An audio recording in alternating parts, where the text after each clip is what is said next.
প্রথম দুইটা ছিদ্র থাকবে, যে দুইটা ছিদ্রের ভিতরে কোনো কিছু নাই, কবরের জায়গা ফাঁকা আছে। এখানে হযরত ঈসা আলাইহিস সালাতু ওয়াস সালামকে দাফন করা হবে, ওই পাশে হচ্ছে হযরত ইমাম মাহদিকে দাফন করা হবে। তো এই যে প্রথম দুইটা ছিদ্র ফাঁকা, এখানে অনেকে দেখবেন সালাম দিতেছে, ভিড় লেগে আছে। এখানে সালাম দিব না, আমরা সালাম দিব হচ্ছে এইখানে এই ছিদ্র বরাবর ভিতরে হচ্ছে রাসূল সাল্লাল্লাহু আলাইহি ওয়াসাল্লামের রওজা, এই জায়গায় সালাম দিব। দেখবেন যে এরকম যেই ছিদ্রটা, এইটার সাথে কিন্তু কোনোটার মিল নাই, ঠিক আছে?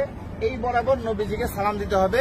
রাসূল সাল্লাল্লাহু আলাইহি ওয়াসাল্লাম এখানে জীবন্ত অবস্থায় শুয়ে আছেন, ডান কাত হইয়া, নবীজির মাথা এদিকে, পা হচ্ছে এদিকে, ঠিক আছে? রাসূল শুয়ে আছেন, উম্মতের সালাম গ্রহণ করতেছেন, হ্যাঁ, সরাসরি সালাম গ্রহণ করতেছেন। তারপরে এখানে আবু বকর রাদিয়াল্লাহু আনহুর কবর, এই বরাবর এখানে আবু বকর রাদিয়াল্লাহু আনহুকে সালাম দিতে হবে। কিভাবে সালাম দিব? নবীজিকে কিভাবে দিব? আসসালাতু ওয়াসসালামু আলাইকা ইয়া রাসূলুল্লাহ, আসসালাতু ওয়াসসালামু আলাইকা ইয়া হাবিবাল্লাহ। যতটুকু বেশি আমরা পারি বলার চেষ্টা করব। সালাম দেওয়ার সবচেয়ে সুন্দর সময় হচ্ছে রাত্রে 10:30টার পর থেকে নিয়ে রাত্রে 1টা-2টা পর্যন্ত ফাঁকা থাকে, ভিড় থাকে না। আর দিনের বেলা সকাল 7টা থেকে নিয়ে একেবারে জোহর পর্যন্ত কি ফাঁকা থাকে, ফাঁকা। আসরের সময় থেকে নিয়ে এশারের পর পর্যন্ত কি থাকে? ভিড় থাকে। যত বেশি পারেন নবীজিকে সালাম দিবেন। যদি সালাম কবুল হয়ে যায়, আল্লাহ নবী বলতেছেন যে আমার রোজায় যে সালাম দিল তার উপরে, আমার উপরে ওয়াজিব হয়ে যায় তার জন্য হাসরের ময়দানে সুপারিশ করা। আমার সালামটা যদি গ্রহণ করেন নবীজি, তাহলে আমাদের এটা নাজাতের উসিলা হয়ে যেতে পারে।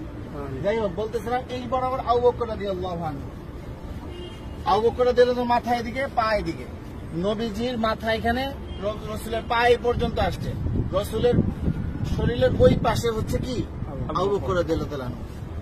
আবু বকর রাদিয়াল্লাহু আনহু ঘাড় বরাবর হচ্ছে হযরত ওমর রাদিয়াল্লাহু আনহু, উনি আরো ওই পাশে, ঠিক আছে? নবীজি এখান থেকে এইভাবে শোয়া, রাসূলের পরে হচ্ছে আবু বকর রাদিয়াল্লাহু আনহু শোয়া, তারপরে হচ্ছে হযরত ওমর রাদিয়াল্লাহু আনহু। এইখানে হযরত ওমর রাদিয়াল্লাহু আনহুকে সালাম দিতে হবে। তো এইখানে নবীজিকে সালাম দিব আমরা। আর রাসূলকে অনেক মানুষ আমাদেরকে বলছে না সালাম দেওয়ার জন্য, তো আমরা নিয়ত করবো যে আমাদেরকে যত মানুষ সালাম দিতে বলছে তাদের সকলের পক্ষ থেকে সালাম, আসসালাতু ওয়াসসালামু আলাইকা ইয়া রাসূলুল্লাহ, ঠিক আছে? তারপর আবু বকর রাদিয়াল্লাহু আনহুকে সালাম দিব, হযরত ওমর রাদিয়াল্লাহু আনহুকে সালাম দিব। তারপরে এখানে কোনো কিছু নাই, ফাঁকা আছে কবরের জায়গা ভিতরে, আমরা এদিক দিয়ে বের হয়ে যাব। এটা হচ্ছে পুরুষদের যে কোনো সময় খোলা আছে সালাম দেওয়া, আর মহিলাদেরকে ঠিক রওজার পিছন দিক দিয়ে দিবে সালাম দেওয়ার জন্য একদিন। কথা বুঝতে পারছেন? একদিন সুযোগ আসবে রিয়াজুল জান্নাহ নামাজ পড়ার জন্য, এবং সালাম দিবেন রওজার পিছন দিক থেকে। আর মহিলারা বাহির দিয়া প্রতিদিনই সালাম দিবেন আপনারা বাহির থেকে, হ্যাঁ? এই পাশে আসেন।